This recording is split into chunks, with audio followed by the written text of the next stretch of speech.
Hello everyone, and in this video I will tell you how to properly increase your capital. And the farming system from STON.fi will help us with this. And the main question is, how to start making money from this? Simply stake LP tokens in the Pools tab. The higher your share in the farming pool, the larger share of rewards you'll receive. There are three main areas in which I would advise you to invest. If you start earning money using Tribe TON, you should know all the features when you start earning money. Rewards, $25,000 in Tribe tokens.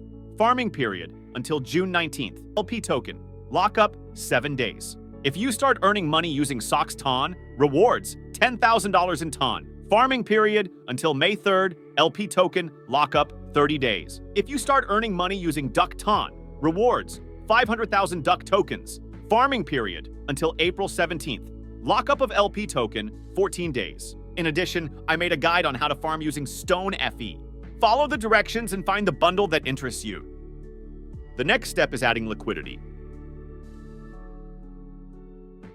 If you added liquidity, then from now on, you start farming together with STON.fi.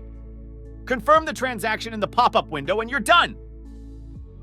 And at this point, my video is coming to an end. I will be grateful if you like or share this video with your friend.